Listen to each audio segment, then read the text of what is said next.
والعصر إن الإنسان لفي خسر إلا الذين آمنوا وعملوا الصالحات وتواصوا بالحق وتواصوا بالصبر. وقال النبي صلى الله تعالى عليه وسلم إن الله يرفع بهذا الكتاب أقواما ويضع به آخرين. سبحان ربك رب العزة عما يصفون وسلام على المرسلين والحمد لله رب العالمين.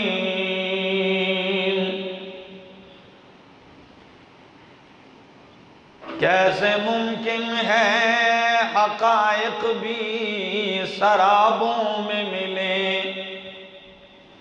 رحمت حق کے نشان کیسے عذابوں میں ملے. ساز وجدان سے سنو نغمہ عرفان و یقین، یہ وہ نغمہ نہیں جو تم کو ربابوں میں ملے. نشہ عشق محمد سے خدا ملتا ہے، یہ وہ نشہ نہیں جو تم کو شرابوں میں ملے. جہاں بر کے مصائب کا علاج ہے فقط قرآن، ان سب کا حل اس کے جوابوں میں ملے. غم دنیا میں غم دین بھی شامل کر لو، غم دنیا میں غم دین بھی شامل کر لو تاکہ دیدار و رضا تم کو ثوابوں میں ملے. انتہائی قابل عزت، قابل احترام، ذی قدر علماء کرام، طلباء اعظام اور وزیر آباد کی اس جامع مسجد اور مدرسہ اور گرد و نواح سے آئے ہوئے میرے معزز مکرم دوستو، السلام علیکم ورحمۃ اللہ. اشتہار پہ عنوان تھا درس قرآن. تو قرآن کریم ہی کی ایک مختصر ترین سورت کا انتخاب کیا ہے، اسی کے اوپر اپنی چند معروضات آپ کے سامنے عرض کروں گا. کمال اس کتاب کا یہ ہے کہ کبھی تو بات کی تفصیل کرے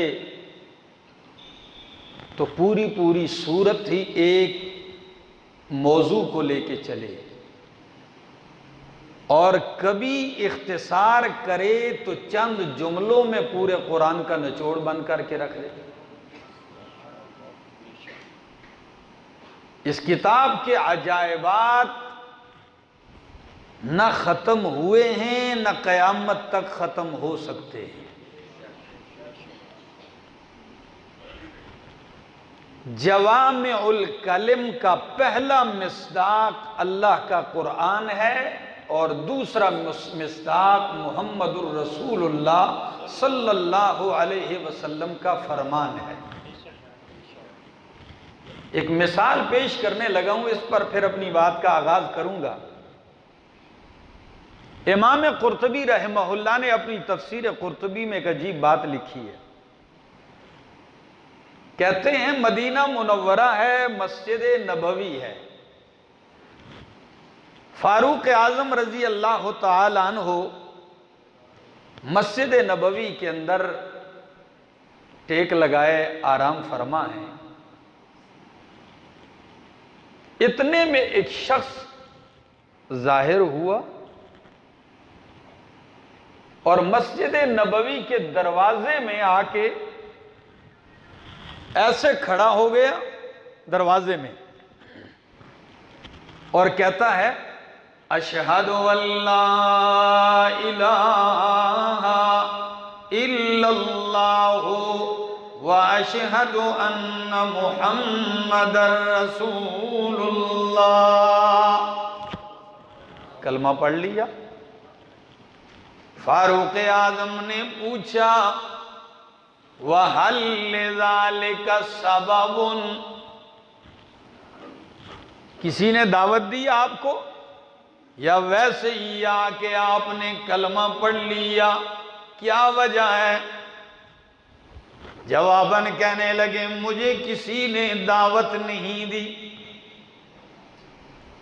میں روم کا عیسائی ہوں اور پادری ہوں،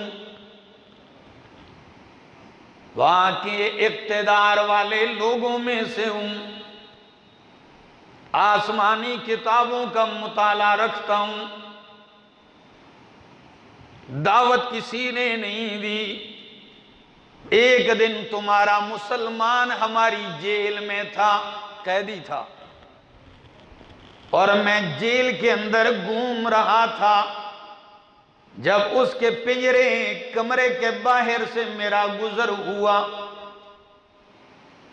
وہ جالیوں کے اندر بیٹھ کے تلاوت کر رہا تھا،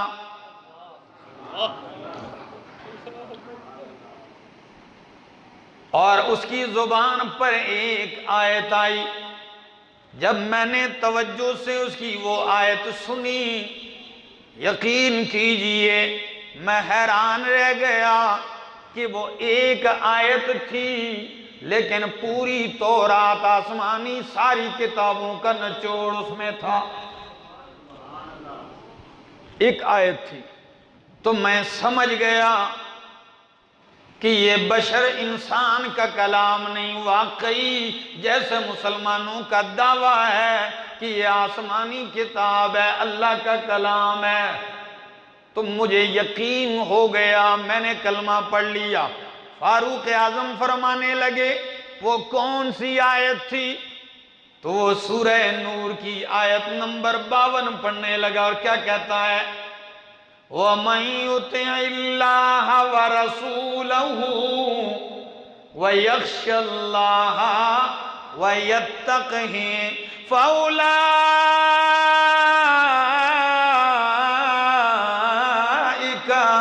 هُمُ الْفَائِزُونَ۔ سبحان اللہ، یہ آیت تھی۔ اب آپ کو بتاؤں کیسے نچوڑ ہے یہ؟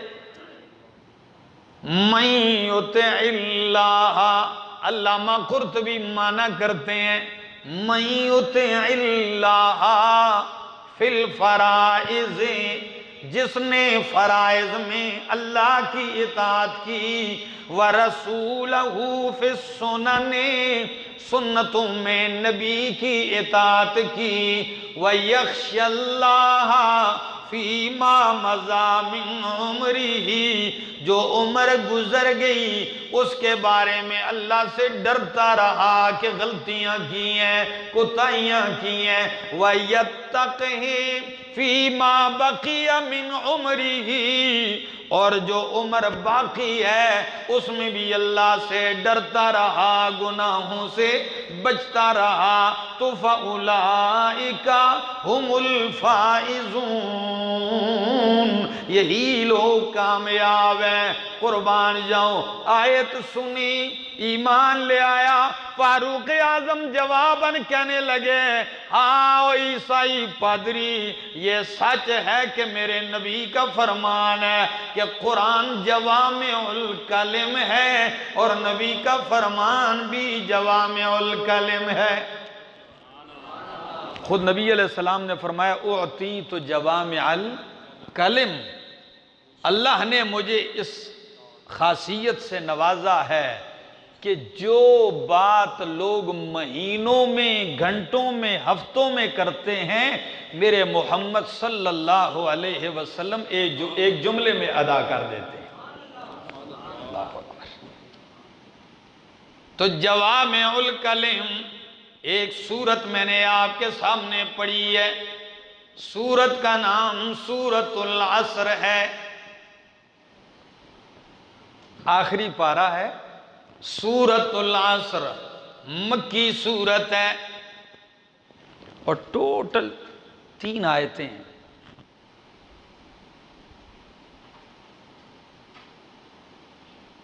آپ توجہ کریں گے، آپ حیران رہ جائیں گے قرآن کے اس اعجاز کے اوپر۔ اللہ، امام شافعی رحمہ اللہ فرماتے ہیں اگر باقی قرآن نہ بھی اترتا، صرف سورہ عصر نازل ہوتی تو امت کی ہدایت کے لیے یہ بھی کافی تھی، اتنی جامعیت ہے اس میں۔ آئیے سنتے ہیں، میں پہلے ترجمہ کرتا ہوں پھر وضاحت کرتا ہوں۔ والعصر ان الانسان لفی خسر، والعصر پہلا معنی کرنے لگا ہوں قسم عصر کی، والعصر قسم عصر کی کہ انسان خسارے میں ہے۔ دوسرا معنی والعصر قسم عصر کی نماز کی کہ انسان خسارے میں ہے۔ تیسرا معنی والعصر قسم ہے زمانے کی کہ انسان خسارے میں ہے، کہ انسان کس میں ہے؟ خسارے میں ہے۔ اور میرے شیخ القرآن مولانا محمد طیب طاہری معنی کرتے ہیں، وہ کہتے ہیں قرآن میں جہاں قسم ہے تو یہ قسم بمعنی شاہد کے ہے، تو معنی ہوگا والعصر ان الانسان لفی خسر، زمانہ گواہ ہے کہ انسان خسارے میں ہے۔ اب ذرا معنی کرنے لگا ہوں کیسے خسارے میں ہے۔ شیخ القرآن امام محمد طاہر پنجپیری رحمہ اللہ کہتے ہیں بظاہر تو آپ سمجھیں گے نہیں کہ انسان کیسے خسارے میں، جب پیدا ہوا کپڑا نہیں تھا، اب بہترین کپڑوں والا ہو گیا، تو یہ نقصان ہوا کہ فائدہ ہوا؟ جب پیدا ہوا مال نہیں تھا، ڈھیر سارے پیسوں کا مالک ہے، تو خسارہ تو نہیں، یہ تو خوب کمائیاں کرنے والا ہو گیا۔ جب پیدا ہوا چل نہیں سکتا، چل رہا ہے، تو خسارہ کہاں ہے؟ وہ کہتے ہیں نہیں، آیت کے معنی پہ غور کیجئے کہ خسارہ ایسا کیا ہے جب پیدا ہوا تو گناہوں سے پاک پیدا ہوا، جب جا رہا ہے تو گناہوں سے آلودہ جا رہا ہے۔ یہی اس کا خسارہ ہے، یہی نقصان ہے۔ والعصر شاہد ہے زمانہ کہ ان الانسان لفی خسر، یقیناً انسان تاوان کے اندر ہے، گھاٹے کے اندر ہے، نقصان کے اندر ہے۔ اللہ، ذرا اس معنی پہ غور کیجئے، تاریخ عالم گواہ ہے، جس نے بھی تاریخ کا مطالعہ کیا ہے، اللہ فرماتے ہیں تاریخ عالم گواہ ہے کہ انسان خسارے میں ہے۔ پڑھیے نا عاد کی، سمود کی، قوم نوح کی، قوم لوط کی، قوم شعیب کی علیہم السلام، ان انبیاء کی قوموں کی تاریخ پڑھیں تو تاریخ بتلاتی ہے کہ واقعی انسان کس میں ہے؟ خسارے میں ہے، تاوان میں ہے، گھاٹے میں ہے۔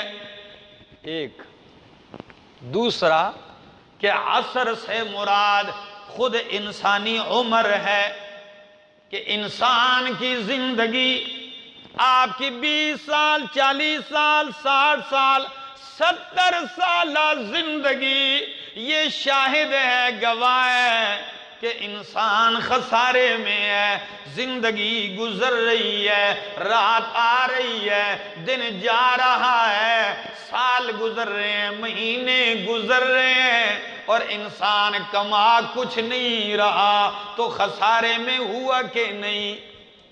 جی آپ دیکھ لیں جو ہماری زندگی گزار چکے ہیں تو اب بھی افسوس ہوتا ہے، کاش وہ بھی دین پہ ہی لگا دیتے، کاش وہ بھی اللہ کی رضا پہ لگا دیتے۔ عمر جا رہی ہے اور آخرت کے لیے کمائی کچھ نہیں، یہی تو گھاٹا ہے انسان کا۔ والعصر، شاید ہے زمانہ کہ انسان گھاٹے میں ہے۔ اور پھر عصر سے مراد عصر کا یہ وقت بھی ہے کہ عصر کے وقت کی قسم کہ انسان گھاٹے میں ہے۔ یہ عصر کا وقت کیوں ذکر کیا؟ اور عصر کی نماز بھی بقول بعض مفسرین کے مراد ہے کہ عصر کی نماز شاید ہے، عصر کا یہ وقت شاید ہے کہ انسان گھاٹے میں ہے۔ یقین کیجئے کتنا قیمتی وقت ہے، لیکن تاجر تجارت سمیٹ رہا ہے، کھیل والا میدان کی طرف جا رہا ہے۔ ایسے ہوتا ہے کہ نہیں؟ کیونکہ عصر کا وقت تھوڑا سا موسم ٹھنڈا ہونے لگتا ہے، لوگ کھیل کی طرف چلنے لگتے ہیں۔ جتنا قیمتی وقت ہے، لیکن لوگوں کی مصروفیت اس قیمتی وقت میں اگر آپ دیکھیں تو آپ کا دل بھی گواہی دے گا کہ واقعی انسان خسارے میں، گھاٹے میں ہے۔ والعصر ان الانسان لفی خسر۔ یہ خسر کیا ہے؟ تاوان۔ جیسے لفظ کفر ہے اور کفران، دو لفظ ہیں، کفر کفران، تاوان، اسی طرح خسر خسران۔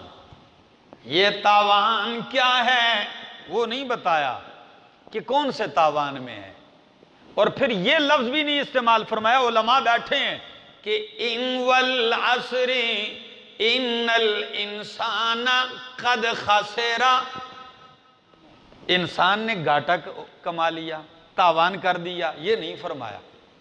فی ظرفیت والا استعمال کیا تو معنی ہے ان الانسان لفی خسر۔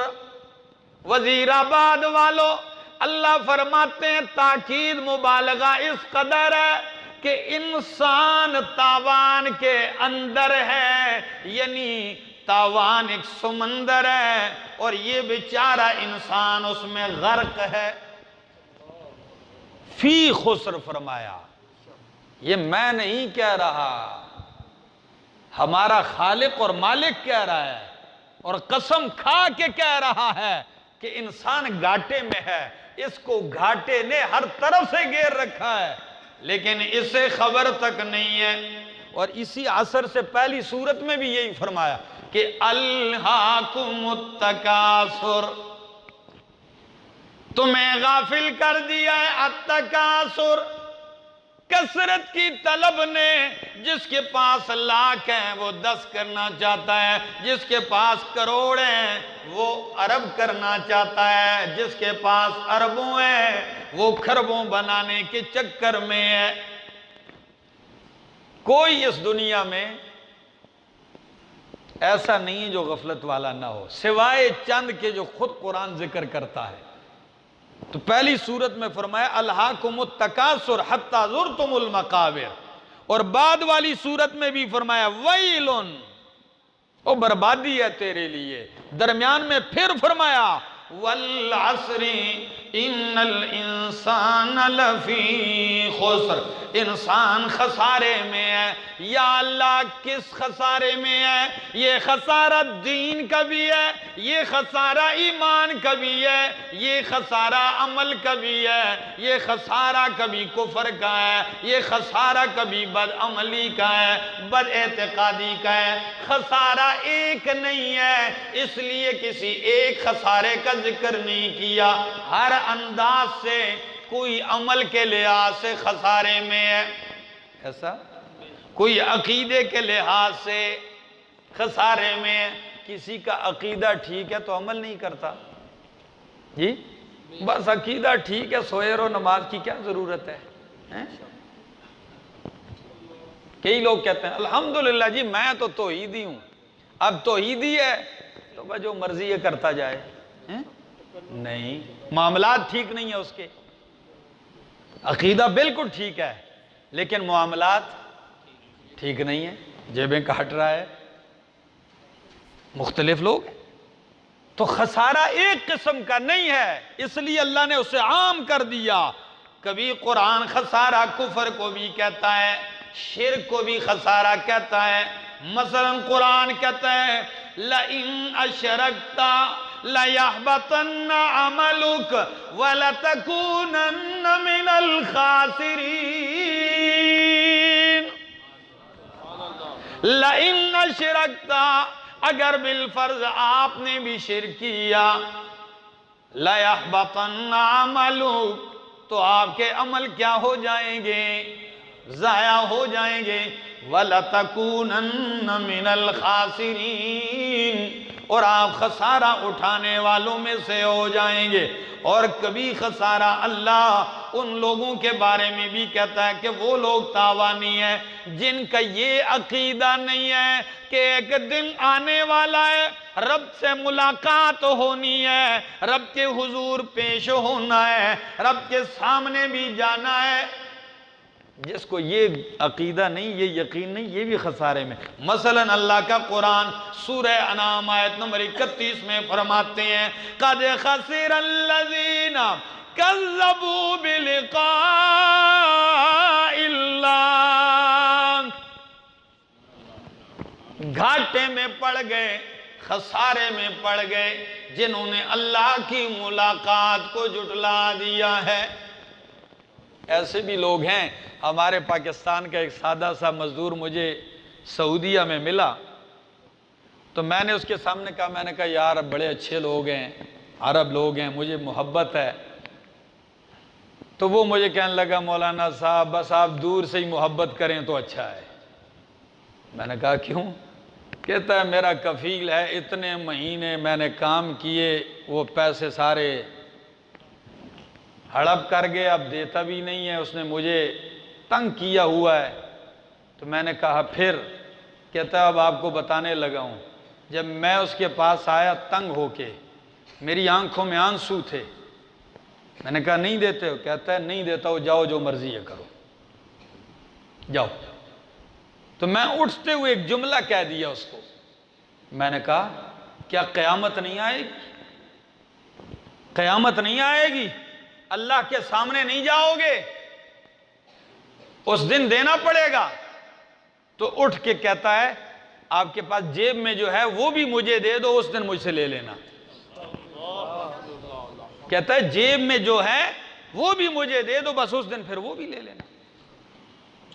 قَدْ خَسِرَ الَّذِينَ كَذَّبُوا بِلِقَاءِ اللَّهِ، یہ لوگ بھی خسارے والے ہیں کہ اللہ کی ملاقات کو جھٹلا دیا، یہ یقین ہی نہیں رکھتے۔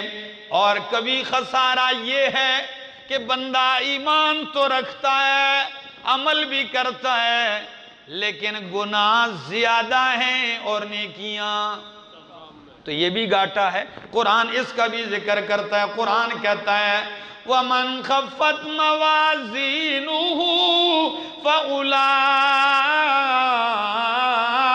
الَّذِينَ خَسِرُوا أَنفُسَهُمْ، جن کے اعمال ہلکے ہو گئے، گناہوں والا پلڑا بھاری ہو گیا، یہی لوگ ہیں خَسِرُوا انفسہم، جنہوں نے اپنے آپ کو خسارے میں ڈال دیا ہے۔ اور کبھی کبھی اللہ کا قرآن شیطان کے دوستوں، شیطان کے لشکر میں شامل ہونے والوں کو بھی خسارے اور تاوان والا ذکر کرتا ہے۔ فرمایا الا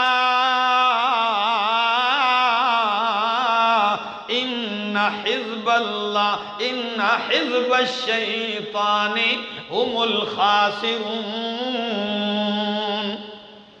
کہ شیطان کا لشکر یہی لوگ نقصان اٹھانے والے ہیں۔ دوستو اللہ ہمیں اس خسارے اور تاوان سے محفوظ فرمائے۔ فرمایا والعصر ان الانسان لفی خسر، انسان خسارے میں ہے، وقت گزر رہا ہے۔ میری مثال، ہم تو وہ عاجز ہیں کہ جو برف کی ڈلی لے کر چوک میں بیٹھے ہیں اور آواز لگا رہے ہیں۔ پہلی آواز یہ ہے لوگو آؤ برف لے جاؤ، ٹھنڈا پانی پی لو۔ آؤ لوگو اپنا بھلا کرو، ٹھنڈا پانی پی لو، برف لے جاؤ۔ چوک میں بیٹھے ہیں، کوئی آ رہا ہے کوئی جا رہا ہے، نہیں لیتا۔ لیکن جب دھوپ تیز ہو گئی، عصر کا وقت ہو گیا، دن بھی جانے لگا اور وہ برف بھی پگھل پگھل کے ختم ہونے لگ گئی، تو پہلے تو یہ کہہ رہا تھا لوگو اپنے اوپر ترس کرو، خود ٹھنڈا پانی پی لو، لے جاؤ برف۔ لیکن جب نہیں لے کے گئے تو آخری آواز اس کی یہ تھی لوگو میرے حال پہ رحم کرو اور برف لے جاؤ۔ پہلے تو یہ تھا اپنے اوپر رحم کرو لے جاؤ، لیکن اگر اپنے اوپر نہیں کرتے ہو تو کم از کم مجھ غریب پہ رحم کر لو اور لے جاؤ برف اپنے گھر۔ پگھل رہی ہے، تاوان ہے، یہی مثال ہے آپ کی زندگی۔ برف کی وہ ٹکیا ہے، وہ ڈلی ہے جو پگھل رہی ہے اور آپ کو پتہ بھی نہیں ہے۔ سوئے ہو تب بھی، جاگ رہے ہو تب بھی، ٹرین میں ہو تب بھی۔ یہ وہ سفر ہے، آپ طے کریں نہ کریں پھر بھی طے ہو رہا ہے۔ جو لیٹے بھی طے ہو رہا ہے، بیٹھے بھی طے ہو رہا ہے، دوڑتے بھی طے ہو رہا ہے۔ اسے کوئی نہیں روک سکتا۔ دو چیزیں ہیں دنیا میں جس کا کوئی علاج نہیں ہے۔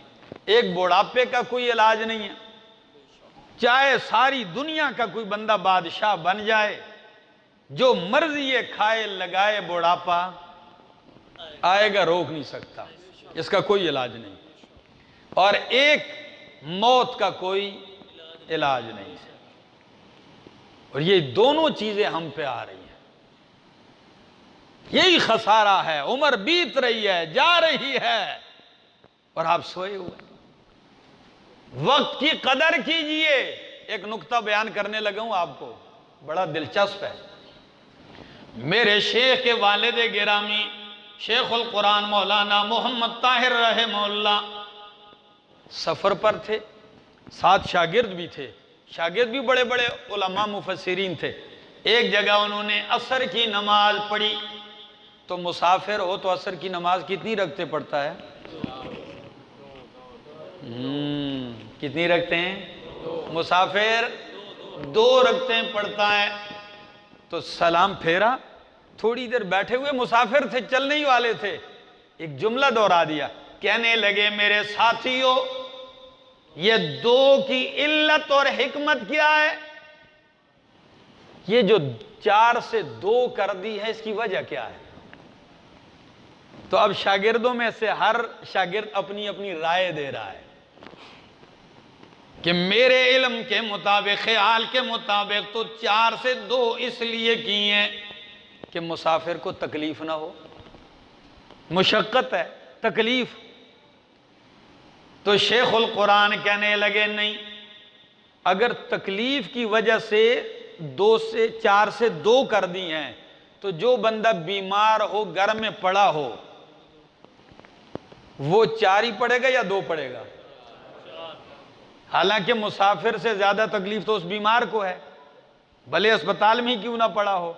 اگر وہ مسافر نہیں ہے تو وہ کتنی پڑے گا؟ تو مشقت نہیں ہے، مشقت تو مریض کو زیادہ ہے۔ تو وہ کہنے لگے حضرت پھر آپ ہی بتا دیں۔ کہنے لگے حکمت یہ ہے کہ مسافر کا وقت قیمتی ہے، اس کا وقت بچ جائے، ٹائم زیادہ نہ لگے، اتنا قیمتی ہے۔ تو جتنا قیمتی ہے ہم نے اس کو اتنا ہی بے قیمت سمجھ رکھا ہے۔ یا تو سوئے ہوئے گزار رہے ہیں، یا تو کھیلتے ہوئے گزار رہے ہیں۔ اور پھر رمضان میں تو ہم ایسے کرتے ہیں بعض لوگ نا، لوڈو کھیلتے ہیں، کوئی تاش کھیلتے ہیں، وقت گزار رہے ہیں، کہتے ہیں وقت پاس کر رہے ہیں۔ میں کہتا ہوں پاس نہیں ہو رہا، یہ فیل ہو رہا ہے۔ وَالْعَصْرِ إِنَّ الْإِنسَانَ لَفِي خُسْرٍ إِلَّا الَّذِينَ آمَنُوا وَعَمِلُوا الصَّالِحَاتِ۔ یا میرے ربا، سارے انسان خسارے میں، تاوان میں، گھاٹے میں ہے، کون ہے بچنے والا؟ فرمایا إِلَّا الَّذِينَ آمَنُوا، خسارے سے وہ لوگ بچنے والے ہیں جن کی پہلی صفت ہے آمنو، جو ایمان لائے۔ تو کفر اور شرک کے خسارے سے کیا ہو گئے؟ بچ گئے۔ آمنو، ایمان لائے۔ نمبر 2، وَعَمِلُوا الصَّالِحَاتِ، عمل کیا نیک، بدعت سے بچ گئے، غلط اعمال سے بچ گئے۔ کیونکہ عمل صالح کسے کہتے ہیں؟ ما وافق الکتاب والسنہ، جو اللہ کی کتاب اور نبی کی سنت کے مطابق ہو، وہ عمل عمل صالح ہے، وہ عمل صالح ہے۔ تو ایمان لائے اور ایمان کے ساتھ کیا کیے؟ نیک اعمال کیے، عمل صالح کرتے رہے۔ اور نمبر 3، وَتَوَاصَوْا بِالْحَقِّ، حق کی وصیت کرتے رہے۔ تواصوا بالحق، باب تفاعل کے اندر جانبین سے اشتراک ہوتا ہے، یعنی یک طرفہ نہیں۔ آپ مجھے سمجھا رہے ہیں، میں آپ کو سمجھا رہا ہوں، آپس میں ایک دوسرے کو حق کی وصیت کرتے رہے۔ وَتَوَاصَوْا بِالْحَقِّ، کس کی وصیت کرتے رہے؟ وزیر آباد والو جی، حق کی وصیت۔ اب آپ کہیں گے حق کیا ہے؟ یہ بھی تو سمجھنا چاہیے، حق کیا ہے؟ تو پہلے حق یہ ہے، قرآن ہے۔ حق سے مراد کیا ہے؟ قرآن ہے۔ فرمایا اللہ کا قرآن سورہ بنی اسرائیل آیت 105 میں فرمایا وَبِالْحَقِّ أَنزَلْنَاهُ وَبِالْحَقِّ نَزَلَ، ہم نے قرآن کو حق کے ساتھ اتارا ہے، قرآن حق ہی کے ساتھ اترا ہے۔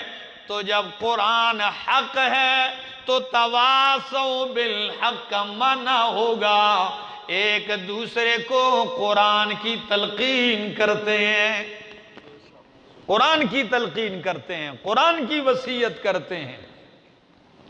اور کبھی کبھی مفسرین کہتے ہیں، بعض مفسرین خود بلکہ قرآن ہی کہتا ہے کہ حق سے مراد دین بھی ہے۔ کیا ہے؟ اب معنی ہوگا هو الذی ارسل رسولہ بالہدی ودین الحق،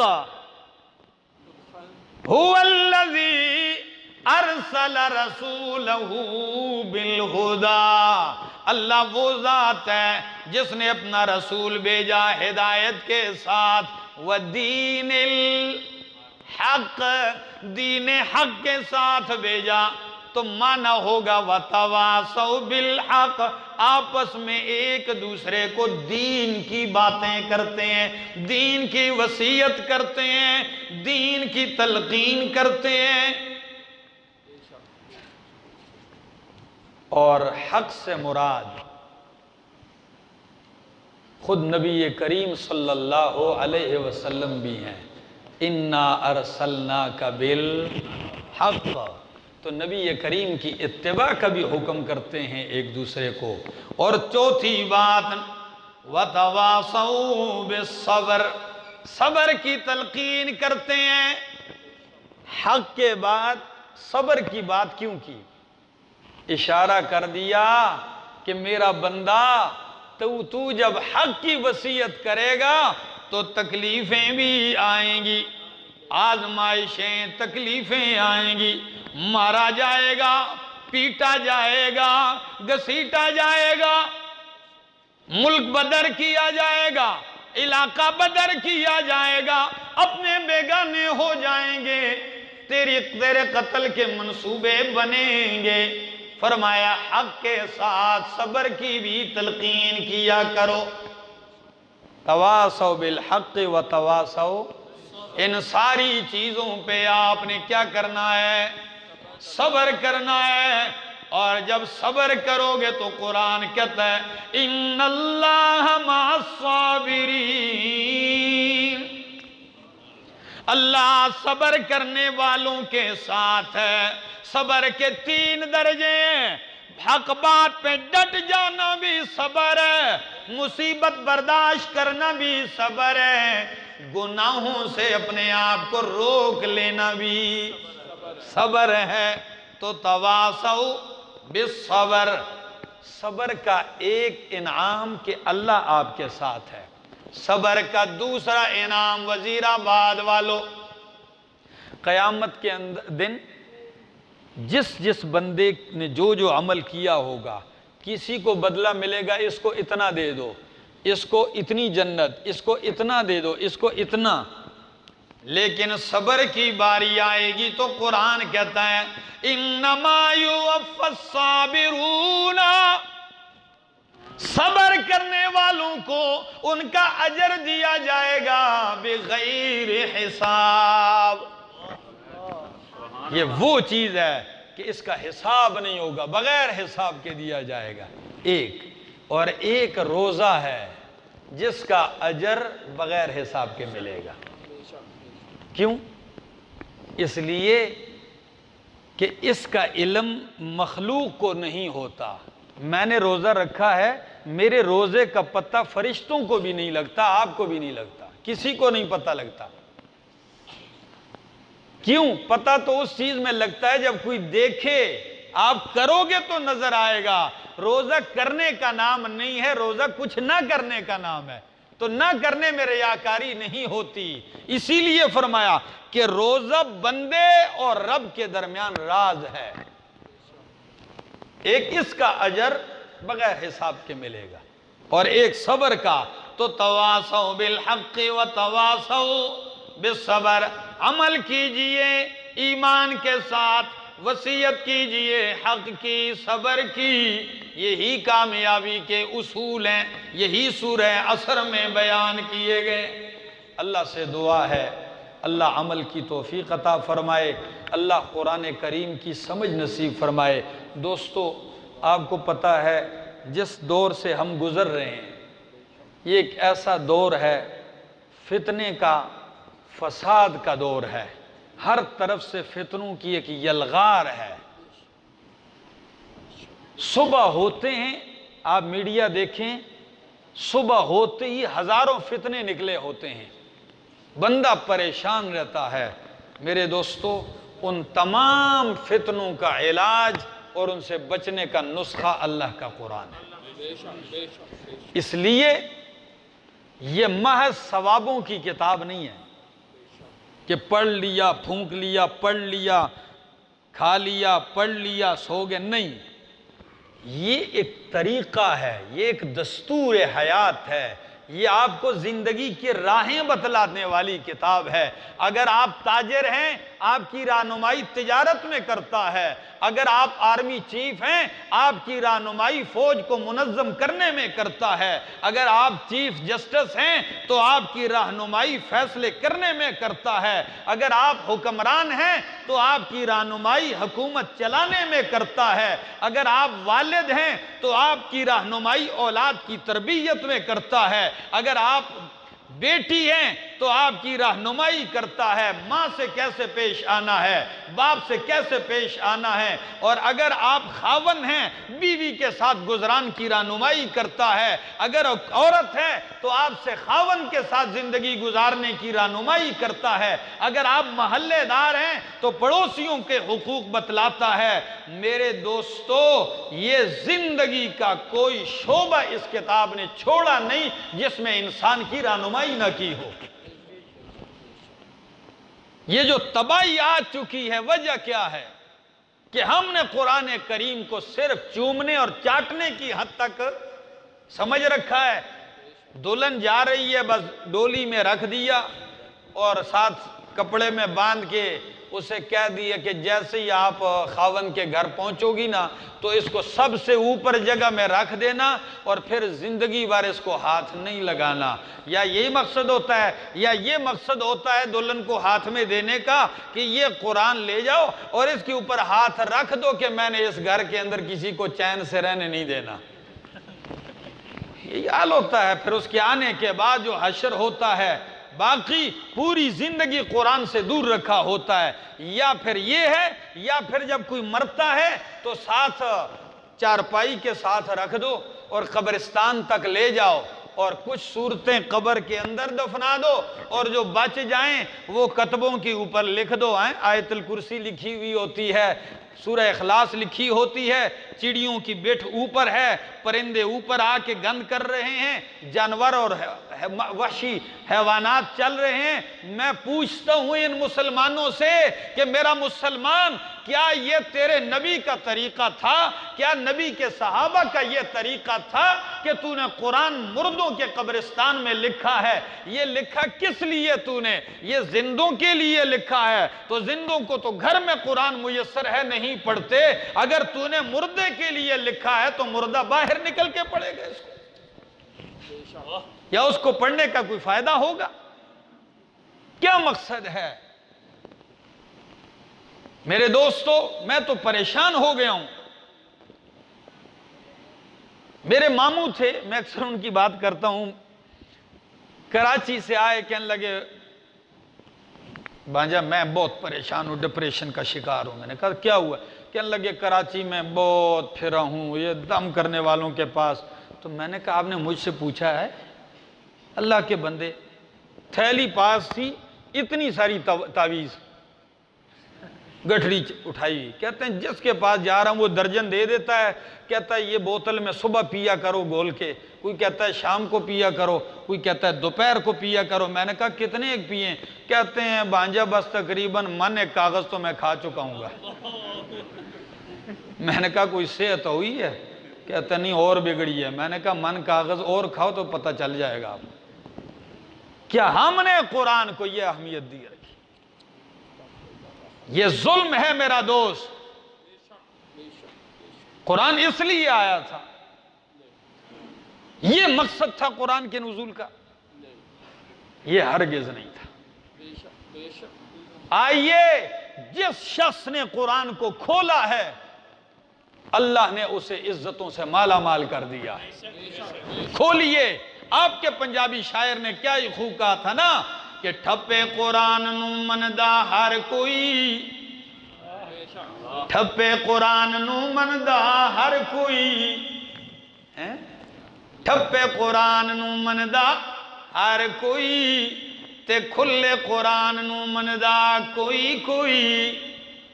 کھولیے تو پھر پتہ چلتا ہے کہ کتنے مانتے ہیں اور کتنے نہیں مانتے. میرے پاس چٹ آئی ہے کہ کچھ پٹھان بھی بیٹھے ہوئے ہیں تو ان کو پشتو میں، تو میں نے کہا یہ پہلے بتا دیتے تو ابھی تو میں اختتام کرنے والا ہوں، تو اگر پھر پشتو میں شروع کروں گا تو اردو والے بیچارے پریشان ہو جائیں گے، وہ کیسے برداشت کریں گے؟ یہ تو چلو اردو سمجھ رہے تھے تو برداشت کر لیا ہے، یہ بیچارے کیسے برداشت کریں گے؟ تو انشاءاللہ اگر زندگی نے موقع دیا پھر آئیں گے، تفصیل سے گفتگو کریں گے. اللہ میرا اور آپ کا یہ بیٹھنا محض اپنی رضا کے لیے قبول اور منظور فرمائے.